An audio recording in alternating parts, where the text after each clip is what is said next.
BRS తొలి జాబితాను ప్రకటించడంతోనే CM KCR ఓటమి ఖరారైందన్నారు టీపీసీసీ చీఫ్ రేవంత్ రెడ్డి. సెట్టింగ్లను మార్చడంతోనే సంపూర్ణ ఓటమి తథ్యమన్నారు.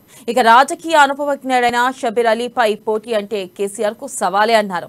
ఇక గజ్వేల్లో గెలవలేరని భావించే కామారెడ్డిలో పోటీ చేసేందుకు కేసీఆర్ రెడీ అయ్యారని ఎద్దేవా చేశారు రేవంత్ రెడ్డి.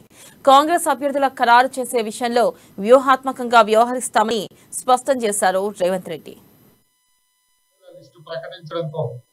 చాలా రోజుల నుంచి కాంగ్రెస్ పార్టీ చేస్తున్న సవాలును చంద్రశేఖరరావు స్వీకరించకుండా పారిపోయి ఓటమిని ఒప్పుకున్నందుకు ఆ అంశాన్ని ప్రాధాన్యత అంశంగా తీసుకొని ఈ పత్రికా సమావేశంలో వాటికి సంబంధించిన వివరాలు చెప్పాలన్న నిర్ణయం కాంగ్రెస్ పార్టీ తీసుకుంది.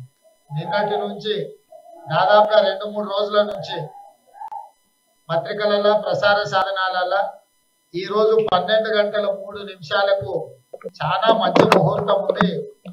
ఆ ముహూర్తంలో చంద్రశేఖరరావు గారు వారి అభ్యర్థుల యొక్క లిస్టు ప్రకటిస్తారని అన్ని టీవీలు పేపర్లు పెద్ద ఎత్తున ప్రచారం కల్పించినాయి.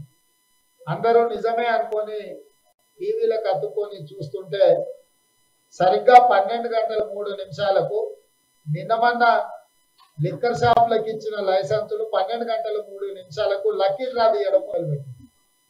అంటే చంద్రశేఖరరావు గారికి అత్యంత ఇష్టమైన లిక్కర్ షాప్ల యొక్క కేటాయింపులు 12:03 ఈ రోజు ప్రసారం చేసిండ్రు, పని మొదలు పెట్టిండ్రు. అంటే చంద్రశేఖరరావు గారి ప్రాధాన్యతను తెలంగాణ సమాజం అర్థం చేసుకోవాల్సిన అవసరం ఉన్నది.